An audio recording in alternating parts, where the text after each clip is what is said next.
네, 하나님의 말씀을 보십니다. 하나님의 말씀은 마태복음 1장입니다. 마태복음 1장.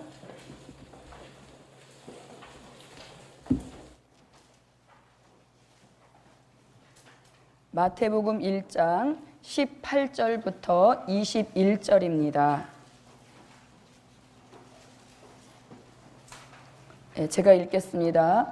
예수 그리스도의 나심은 이러하니라. 그 모친 마리아가 요셉과 정혼하고 동거하기 전에 성령으로 잉태된 것이 나타났더니 그 남편 요셉은 의로운 사람이라 저를 드러내지 아니하고 가만히 끊고자 하여 이 일을 생각할 때에 주의 사자가 현명하여 가로되 다윗의 자손 요셉아 내 아내 마리아 데려오기를 무서워 말라. 저에게 잉태된 자는 성령으로 된 것이라. 아들을 낳으리니 그 이름을 예수라 하라. 이는 그가 자기 백성을 저희 죄에서 구원할 자이심이라 하니라. 아멘. 한 곳을 더 보겠습니다. 요한계시록 19장 16절입니다. 요한계시록 19장 16절입니다.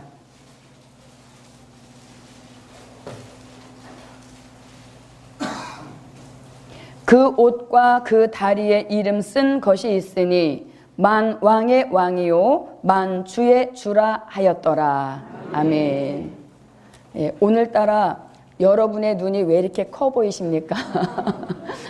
주의 종과 함께 하셨던 하나님, 오늘 이 시간에 함께 하실 줄 믿습니다. 예, 봉독해 올린 마태복음 1장 21절 그리고 요한계시록 19장 16절 이 말씀을 가지고 함께 은혜를 나누실 말씀의 제목은 제목은 이렇게 되겠습니다. 예수 내 구주 다시 오실 왕. 아멘. 네, 예수 내 구주 다시 오실 왕이라는 말씀의 제목입니다. 자, 이제 이 예수 내 구주 다시 오실 왕, 이것이 이제 오늘 우리가 함께 나누실 말씀의 주요한 내용이 되겠는데요. 자, 예수 내 구주. 우선 마태복음 1장 18절로 21절 그리고 다시 오실 왕. 요한계시록 19장 16절이 되겠습니다.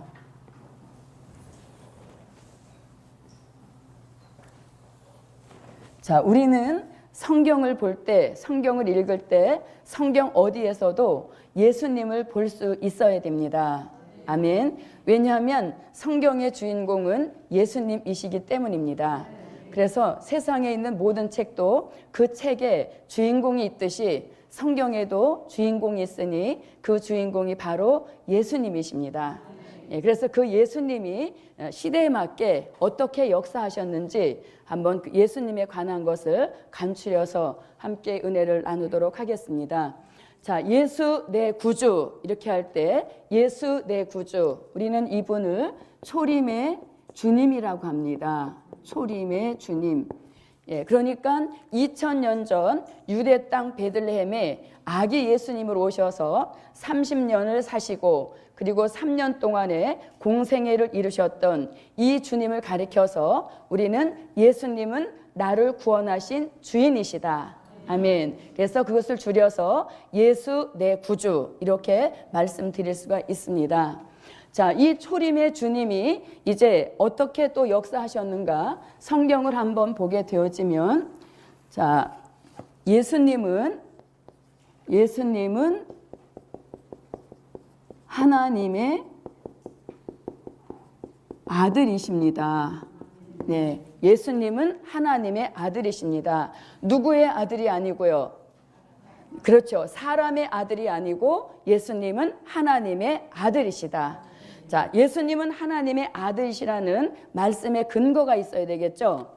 자, 먼저 이사야 7장 14절 말씀에 보면 보라 처녀가 잉타하여 아들을 낳으리니 그 이름을 임마누엘이라 하라. 그래서 예수님은 처녀의 몸에 나시게 되신 분이시죠. 자, 처녀의 몸에 나셨다라고 하는 것은 남자의 씨가 아니란 뜻입니다. 보통 우리 사람들은 다 남자와 여자가 합방을 해서 태어나는 것이 원칙인 것이죠. 아멘 안 하신 분은 본인도 처녀의 몸에 태어나셨다고 생각하는 건 아니겠죠? 예, 그래서 보통 사람은 다 엄마와 아버지가 합방을 해서 태어난 이런 것이 정상적인 그 태어나는 과정인 것입니다. 그런데 유일하게도 예수님만 처녀의 몸에서 태어나시게 된 유일한 한 분이시라는 거죠. 이건 무슨 뜻이냐면 예수님은 남자의 씨, 사람의 아들이 아니라 예수님은 하나님의 아들로 이 세상에 오셨다. 그렇게 말씀드릴 수가 있죠. 자, 그 다음에 예수님은 하나님의 아들이시라는 것을 또 어디서 우리가 말씀을 볼 수 있냐면, 자, 마태복음 오늘 본문이죠. 마태복음 1장 18절부터 21절까지의 말씀인데, 자, 아까 이제 마태복음 1장을 읽어드렸는데요. 잠깐 한번 마태복음으로 오겠습니다. 자, 마태복음 1장 18절 말씀에 보니까 마리아와 요셉과 정혼을 했는데 동거하기 전에 무엇으로 잉태되었더라? 네, 성령으로 잉태되었더라 이렇게 되어지죠. 예, 그래서 예수님은 처녀의 몸에 태어나셨고 또 마태복음에서는 성령으로 잉태되신 예수님이라는 것입니다. 자, 그러니까 이사야 선지자가 이사야 7장 14절에서 말씀한 처녀라는 것은 곧 마태복음 1장에서 누구란 얘기예요? 그렇죠. 마리아라는 뜻인 것이죠. 그래서 마리아의 몸에 성령으로 잉태하셨다는 겁니다. 그래서 수많은 사람들이 있지만 유일하게 예수님만 처녀의 몸에서 그리고 성령으로 잉태하신 유일한 한 분이신 것이죠. 그래서 예수님은 누구의 아들이시다? 하나님의 아들이시라는 이런 진리가 성립되게 된 것입니다. 자, 그 다음에 또 요한복음 1장 1절에서 예수님은 태초부터 하나님과 함께 말씀으로 계셨죠. 예, 태초부터 하나님과 함께 말씀으로 계셨는데 이사야 선지자의 예언을 응하게 하시려고 말씀이 무엇 되셨다? 네, 말씀이 육신 되신 유일한 한 분이라는 것입니다. 예, 그래서 예수님은 하나님의 아들로 우리가 믿고 있고 또 예수님은 하나님의 아들이시기 때문에 우리의 무엇이 될 수 있다? 구원자가, 나를 구원하신 구원자가 되실 수 있는 유일한 한 분이라는 것입니다. 자, 그래서 처녀의 몸에 태어나셨다. 성령으로 잉태하셨다. 말씀이 육신이 되셨다. 그래서 예수님은 누구의 아들? 하나님의 아들이신 줄 믿습니다. 자, 그 다음에 이제 이 예수 내 구주 여기에서 우리가 또 예수님은 어떤 역사를 가지고 계시는가? 두 번째, 자, 예수님은 나의 구주 되신다. 아멘. 또는 우리가 이것을 구원자라고도 하는 것이죠. 자, 마태복음 1장 21절을 한번 보겠습니다. 마태복음 1장 21절입니다. 자, 함께 읽어주세요. 시작.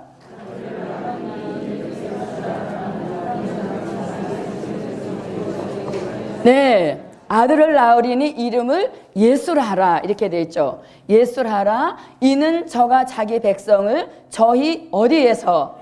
죄에서 구원할 자이심이라. 그러니까 우리 사람도 다 이름의 뜻을 가지고 있죠. 저 같은 경우는 김진희 이렇게 하면 진리로 기뻐하라 이런 뜻이 있듯이 예수라는 이름에도 뜻이 있으니 그 뜻이 뭐냐면 자기 백성을 저희 죄에서 구원할 자, 즉 구원자라는 뜻을 가지고 계시는 것이 예수님의 이름인 것입니다. 그래서 예수님은 나의 구주가 되신다. 예수님은 나의 구원자가 되신다. 이런 뜻이 되어지는 것이죠. 그런데 예수님이 우리를 어디로부터 구원하셨다고요? 우리를 죄에서부터 구원하셨다는 얘기인 것이죠. 예, 그러면 예수님이 우리를 죄에서부터 구원하시려고, 즉 우리의 죄를 용서해 주시려고 이루신 큰 역사가 있는데 그것이 바로 십자가에 못을 박혀 죽으신 그 역사가 바로 저와 여러분의 죄를 용서해 주시는 구원자의 역사인 것입니다. 자, 그래서 예수님은 하나님의 아들, 즉 죄가 없으신 유일한 한 분 예수님이시기 때문에 우리를 죄 가운데서 구원하실 수 있는 그런 예수님이신 것입니다. 예, 그런데 예수님은 나의 구주가 되시는데, 자, 우리의 죄를 용서하시려고 예수님이 십자가에서 무엇을 흘렸나요? 피를 흘리신 것이죠. 왜 피를 흘렸을까요? 피 흘림이 없이는 죄사함이 없다 그랬습니다. 예, 그래서 그 죄사함의 역사를 주시려고 피를 흘리셨는데, 히브리 9장 12절로 14절 말씀에 보면 염소와 송아지의 피로 아니하고 오직 하나님의 아들 되시는 예수님께서 단 한 번의 죽으심으로 온 인류의 죄를 사하여 주시는 이런 역사를 이루셨다는 겁니다. 그래서 예수님은 나의 구주, 즉 나의 구원자가 되신다. 예, 그래서 이제 예수님이 우리의 죄를 용서해 주시려고 십자가에 피를 흘려 죽으신 이 역사가 저와 여러분을 오늘 이 자리에 있게 하신 가장 기초적인 역사인 줄 믿습니다. 자, 그 다음에 이제 예수가 내 구주다 하실 때, 그 다음에 이 예수님은 또 어떤 역사를 이루셨냐면, 예수님은 하나님께로 가는 유일한 길입니다. 아멘. 예수님은 하나님께로 갈 수 있는 유일한 길이라는 것이죠. 자, 그 말씀이 어디 나옵니까? 요한복음 14장 6절에서 내가 곧 길이요 진리요 생명이니 나로 말미암지 않고는 아버지께로 올 자가 없다 그랬습니다. 예, 그래서 우리는 하나님께로 가려면 반드시 중간에 거쳐야 될 단계가 있는데, 그 거쳐야 될 단계가 바로 예수님이십니다. 왜냐하면 자, 하나님은 보좌 세계에 계시고 우리는 이 땅에 있는데, 우리가 하나님께 가려면 직접적으로 갈 수가 없는 겁니다. 왜요? 우리에게는 죄가 있기 때문에 이 죄사함의 역사를 받지 아니하고는 하나님께로 갈 수가 없다는 얘기인 것이죠. 그런데 이 죄를 사하여 주시는 분이 아까 두 번째, 예수님은 나의 구주, 나를 죄 가운데서 용서해 주신 유일한 분이시기 때문에 반드시 예수님을 거쳐야만 우리는 하나님께로 갈 수 있다는 것이죠. 자, 왜냐하면 우리가 지금 이렇게 주변에 보면 많은 그런 이단들이 나오고, 또 자신이 자칭 교주가 되어서 내가 자칭 예수다 이렇게 하여지지만, 그런 것은 다 비진리가 될 수밖에 없는 것입니다. 왜냐하면 어떠한 종교의 창시자라 할지라도 그 사람 역시 저와 여러분처럼 아버지의 후손, 즉 남자의 씨로 태어났기 때문에 다 죄가 있이 태어난 것이죠. 그래서 우리는 하나님께로 갈 수 있는 어떤 길도 우리에게 주신 일이 없다는 것이죠. 예, 그래서 사도행전 4장 12절 말씀에 보면 천하 인간에 우리에게 구원 얻을 만한 이름을 주신 일이 없다 그랬습니다. 그래서 예수님을 거치지 않고는 하나님께로 갈 수 없죠. 그래서 예수님이 우리의 중보자라고도 할 수 있는 것입니다. 그래서 예수님은 죄가 없으신 유일한 한 분이시기 때문에 우리는 예수님을 통해서 하나님께로 가는 그러한 길이 열려진 줄 믿습니다. 자, 이 예수 내 구주가 2000년 동안 우리가 믿어온 예수님이신 것입니다. 또 2000년 동안 이방을 살리신 이러한 역사가 예수 내 구주라는 신앙의 고백이 되겠습니다. 자, 여기까지는 우리가 은혜 시대에서 이미 다 마스터한 거죠. 아멘. 예, 여기까지는 우리가 다 이제 은혜 시대에서 다 예수가 나의 구주. 여기서 이제 멈추었는데, 이제 우리는 여기서 한 단계 더 나가서 무슨 예수님까지, 다시 오실 예수님까지 믿을 때 우리의 믿음이 완성된 믿음이 되는 것이고, 그러한 믿음이 될 때 우리는 아멘 주 예수여 오시옵소서 하면서 다시 오시는 재림의 주를 영접하는 그러한 복을 받을 수 있습니다. 자, 그러면은 예수님은 다시 오시는데, 이 다시 오시는 그 예수님을 우리는 재림의 주님이라고 하죠. 재림의 주님이라고 합니다. 자, 예수 내 구주 하실 때 그 예수님이 초림의 주님이시라면 다시 오실 왕, 이렇게 고백할 수 있는 것은 예수님은 다시 오실 재림의 주님이기 때문에 말씀을 우리가 다시 오실 왕이라고 이렇게 말씀드릴 수 있습니다. 자, 아까 예수님이 나의 구주가 되기 위하여서, 예수님이 온 인류의 구원자가 되시기 위하여서 십자가에 못 박혀 죽으셨다 그랬습니다. 그런데 죽으신 것으로 끝난 것이 아니라 3일 만에 부활하셨죠. 3일 만에 부활을 하셨는데, 부활을 하셨다는 것은 죽음으로 끝나는 것이 아니라 죽은 후에 사후의 세계가 있다는 것을 알려주는 예표인 것이죠. 그래서 예수님의 부활은 성도의 부활을 예표한 것이고, 예수님의 부활의 역사는 죽은 사후에도 새로운 세계가 열려진다는 것을 간접적으로 보여주신 진리인 것입니다. 예, 그렇게 이제 부활을 하셨는데 40일 동안 유대 땅을 두루 다니시면서 평소에 친분이 많으셨던 제자들, 그리고 많은 사람들을 만나신 후에 그 다음에 어떻게 하셨나요?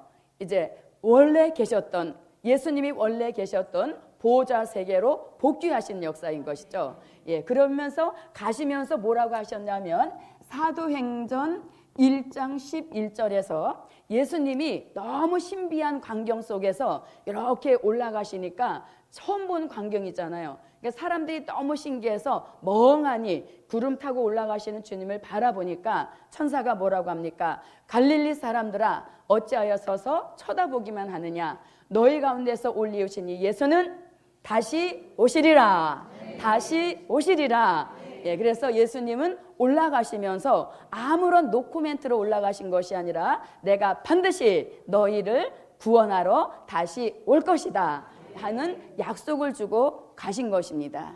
예, 그 약속이 무려 2000년이 훨씬 지난 오늘에 이르렀다는 것이죠. 자, 그러면 다시 오실 이 예수님은 어떻게 오시느냐 이거죠. 다시 오실 예수님은, 자, 첫째는 공중에 오실 예수님. 아멘. 공중에 오실 예수님입니다. 자, 예수님이 승천하셔서 예수님이 원래 계셨던 보좌 세계에 이제 가셨는데, 그 보좌 세계에서 갑자기 지상으로 내려오시는 것이 아니라, 초림의 주님도 보좌 세계에서 갑자기 지상으로 오신 것이 아니라 마리아 모태를 10달 동안 격려하셨죠.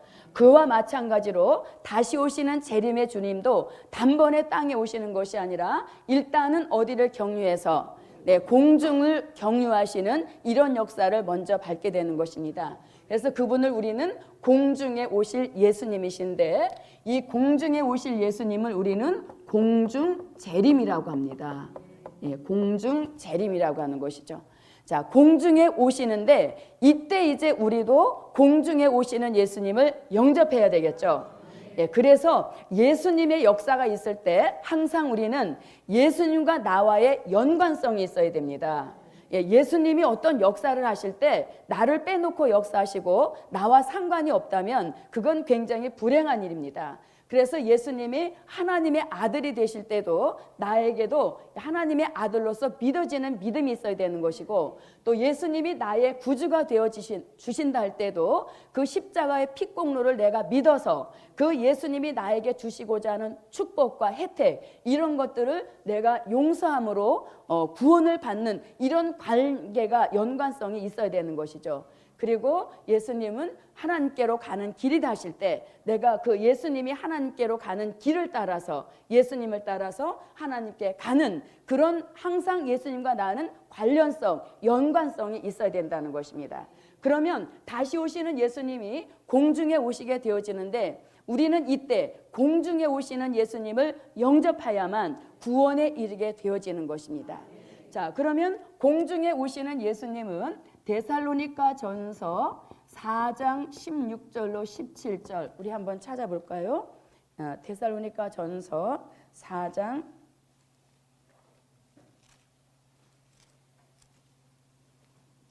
16절로 17절 찾으셨으면 읽어주세요.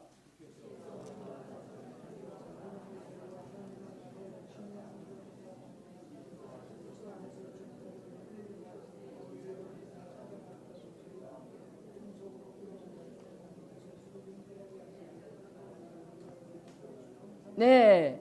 자, 뭐라고 합니까? 공중에서 예수님을 영접하는 장소가 어디라고? 공중이라고 딱 못을 바꿔 놓고 있죠. 자, 예수 내 구주 초림의 주님을 영접할 때는 우리가 이 지상에서 영접을 했지만 다시 오실 예수님은 다시 오실 예수님을 영접하기 위하여서는 지상이 아니라 반드시 어디? 공중에 오시는 그 예수님을 영접해야 되는 것이죠. 그래서 우리도 바울이 말한 것처럼 구름 속으로 끌어올려 하는 그 구름을 타고 올라가는 역사를 내가 받아야 된다는 것입니다. 그래야만 공중에 오시는 예수님을 내가 영접하는 복을 받게 되는 것이죠. 자, 이뿐만 아니라 계시록 11장 12절에서도 계시록 12장 5절에서도 공중으로 들림 받는다는 역사가 있는데, 자, 바울의 요 데살로니가전서 4장 16절로 17절 이 한 구절만 보게 되어지면 공중으로 끌어올려진다는 대상을 확실하게 밝히지 않고 있습니다. 그 확실하게 밝히지 않고 있는 이유는 바울의 재림론은 대강 기록한 재림론이기 때문에 그냥 구름 속으로 끌어올려진다고만 말씀했지, 누가 끌어올려진다는 이러한 말씀에 대하여서는 다 증거한 사도 요한의 계시록, 이 계시록 속에 누가 끌어올려진다는 것이 나와 있죠. 예, 그래서 마지막 이 시대에 예수님을 특등으로 가장 잘 믿은 입맞은 종 14만 4천이 이제 들림 받을 수 있는 유일한 종들의 축복인 것입니다. 예, 그리고 입맞은 종들과 함께 복음을 위하여서, 주를 위하여서 목숨을 헌신짝같이 버린 순교자, 이 두 부류가 마지막에 구름을 타고 올라가서 공중에서 재림의 주를 영접하는 역사가 있게 하실 줄 믿습니다. 자, 이렇게 공중에 오시는 예수님을 우리는 신랑 예수라고 하는 것입니다. 신랑 예수. 그래서 공중에 오시는 예수님은 신랑으로 오시고 또 구름 속으로 끌어올려져서 공중에서 주를 영접할 저와 여러분은 무슨 축복? 네, 그렇죠. 자동으로 우리는 신부의 축복을 받게 되는 것입니다. 그래서 예수님은 신랑이 되시고 우리는 그분의 신부가 되어서 공중에서 3년 동안 혼인 잔치를 하게 되어집니다. 여러분, 잔치는 보통 며칠에 끝나나요? 며칠도 안 가잖아요. 그죠? 예, 몇 분도 안 가는 요즘의 혼인 그거에 비하면 3년 반의 혼인 잔치라고 하는 것은 어마어마하게 그 혼인 잔치가 성대하다는 이야기인 것이죠. 예, 그리고 그 3년 반 동안 혼인 잔치를 공중에서 하게 되어지니까 참으로 지금 우리가 여기서 아무리 말을 해도 그것은 우리가 이렇게 상상하는 것이기 때문에 그때의 기쁨과 즐거움은 우리가 여기서 감히 뭐라고 말을 할 수가 없는 것이죠. 예, 그래서 이제 공중으로 오시는 그 예수님을 우리는 공중에 올라가서 반드시 영접하는 축복이 함께 하시기를 바랍니다. 자, 그러면 공중에 오실 예수님을 영접하려면 반드시 준비가 있어야 됩니다. 자, 예수 내 구주 지상에 초림의 주님으로 오셨던 예수님을 영접하기 위하여서는 준비할 것이 따로 필요가 없었죠. 예, 어느 날 전도자의 소리를 듣고 예수 믿고 구원받으세요, 이러한 말이 본인에게 막 울림이 되어서 예수 믿어야 되겠다, 이런 격동이 일어나서 그냥 예수 이름을 믿은 것 자체가 영접이 된 것이에요. 그러나 다시 오실 예수님은 반드시 공중으로 끌어올려져야 되고 그리고 준비가 필요한 것입니다. 그 준비는 무엇이라고 우리가 말씀을 부장했습니까? 예, 마태복음 25장 1절로 13절에서 기름과 등불을 준비해야 하고, 그 다음에 히브리서 9장 28절처럼 무엇이 죄의 문제가 해결되어서 죄와 상관없는 이러한 역사를 받아야 되고, 그 다음에 요한계시록 19장 7절로 8절과 같이 빛나고 그 다음에 깨끗한 세마포, 즉 예복을 입어야만 공중으로 끌어올려지는 신부의 축복을 받게 된다는 것입니다. 자, 여러분, 기름 등불을 준비하고 죄와 상관없어지고 그 다음에 빛나고 깨끗한 세마포 예복을 준비해야 된다, 이렇게 하니까 그것을 또 따로 준비해야 되는가 이렇게 생각하실 수도 있지만 요한계시록 1장 3절 말씀에 보면 이 예언의 말씀을 읽고 듣고 지키는 자들이 복이 있나니, 예, 이렇게 말씀하셨죠. 그래서 예언의 말씀, 즉 요한계시록의 말씀을 읽고 듣고 지키고 있는 그것 자체가 이 세 가지를 준비하는 것과 같은 것입니다. 그래서 말씀 속에 우리가 항상 거하고 있으면 자신도 모르는 사이에 이런 세 가지의 역사를 받아서 시간이 되고 때가 되어지면 우리는 말씀하신 것처럼 구름을 타고 올라가서 공중에서 주님을 신부로서 영접하게 되는 그런 역사가 있게 하실 줄 믿습니다. 자, 그 다음에 이제 또 다시 오실 예수님은 어떤 역사를 이루시는가? 두 번째, 지상에 오실 예수님입니다. 지상에 오실 예수님. 지상에 오실 예수님을 우리는 지상강림이라고 합니다. 지상강림.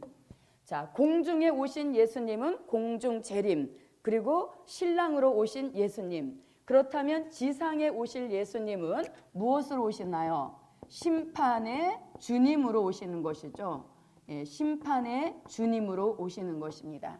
자, 여러분, 초림의 주님, 즉 예수 내구주라고 하는 초림의 주님이 오시는 목적과 그 다음에 다시 오실 예수님이 오시는 목적 자체가 굉장히 틀린 것입니다. 초림의 주님은 철저하게 죄인을 찾아서 죄인을 위해서 죄인 때문에 오신 것이죠. 예, 죄인을 죄 사함을 받아서 구원시키려는 이러한 목적을 가지고 오셨지만 다시 오실 예수님은 또 죄인 때문에 오시는 게 아니에요.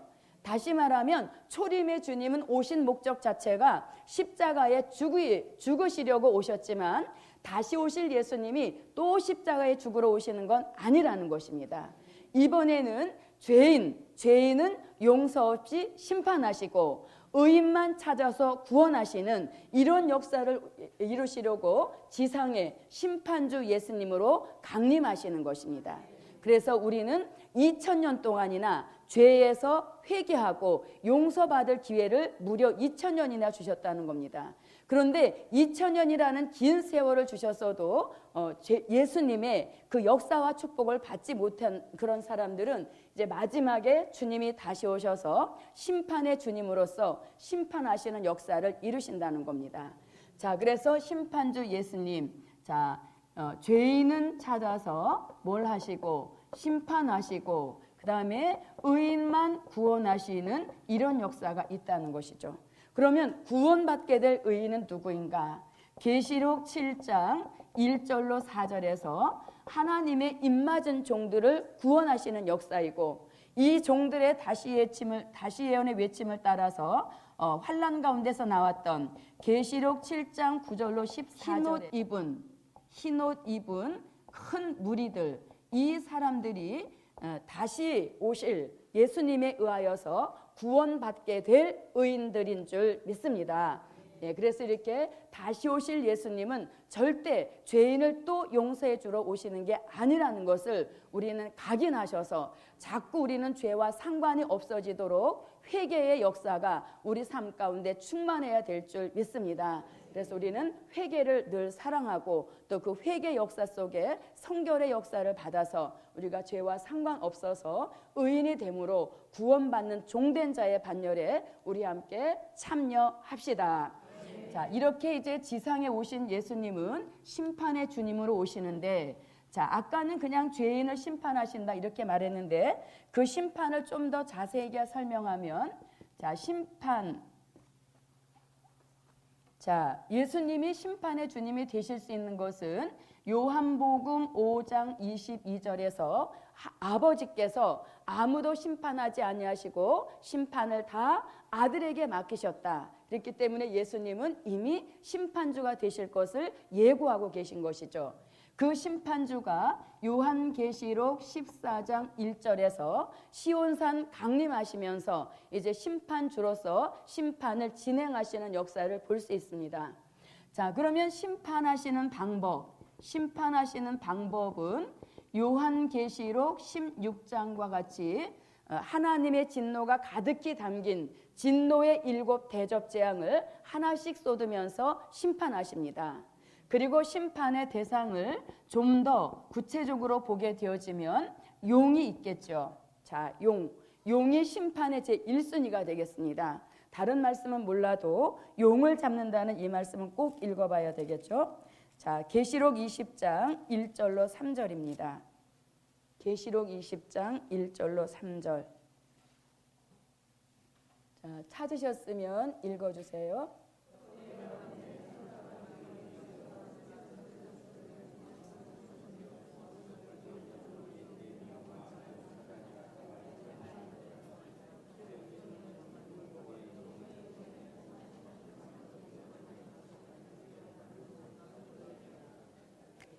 네. 자, 이 용은 계시록 12장 7절로 9절에 의하면 옓뱀이요 마귀요 사단이라고 했습니다.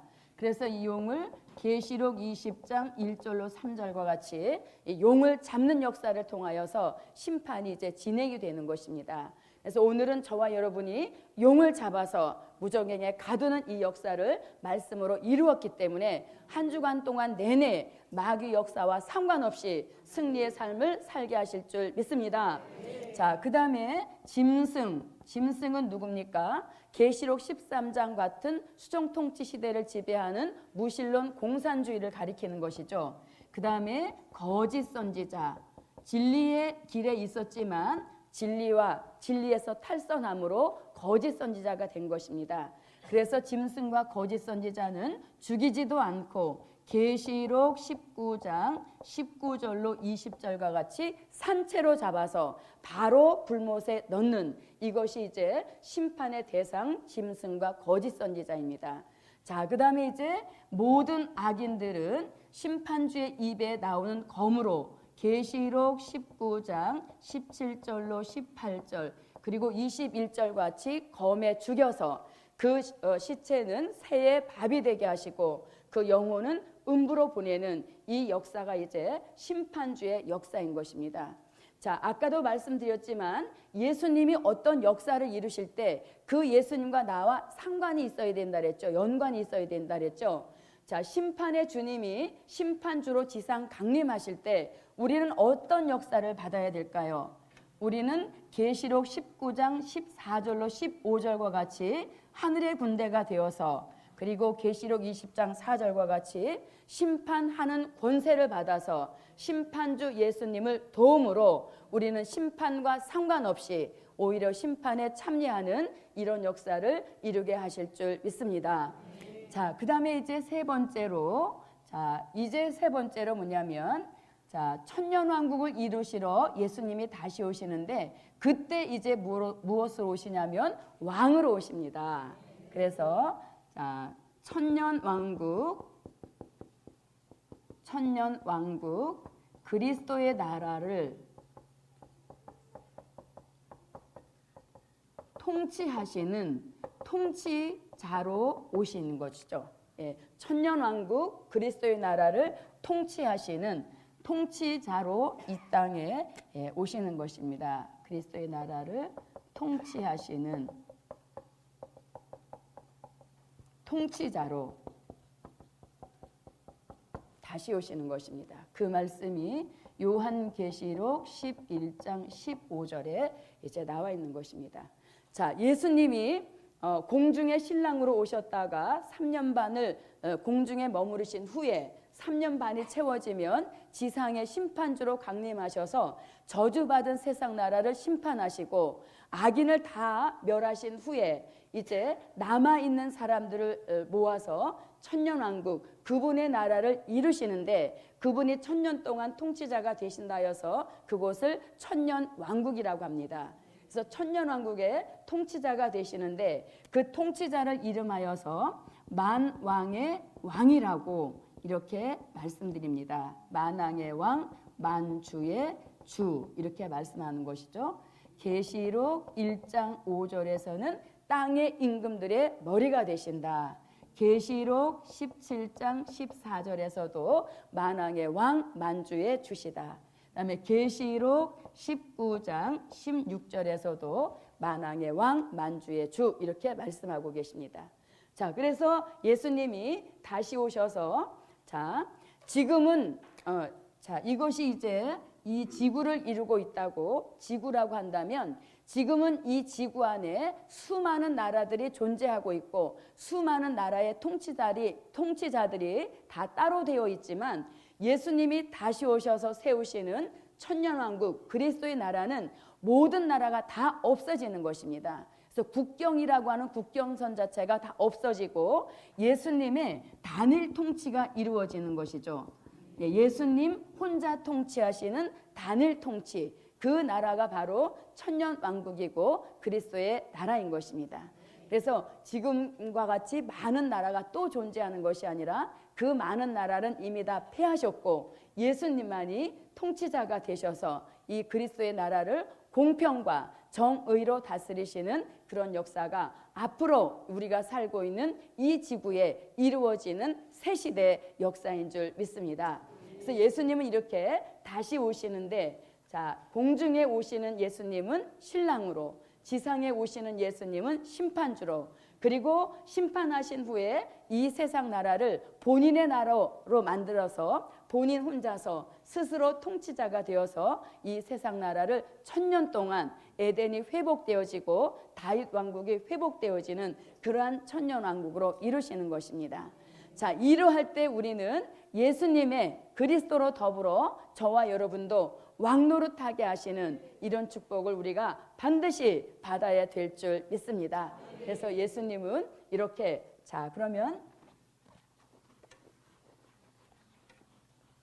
그러면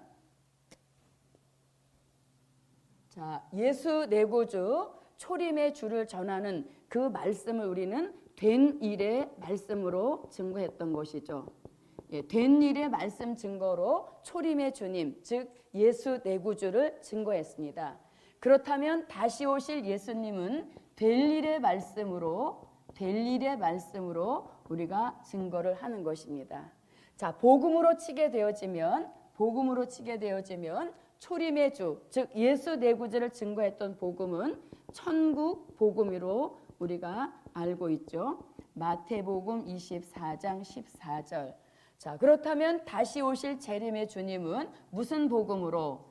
영원한 복음으로 이제 재림의 주를 증거하게 하는 이런 역사를 이루시는 것입니다.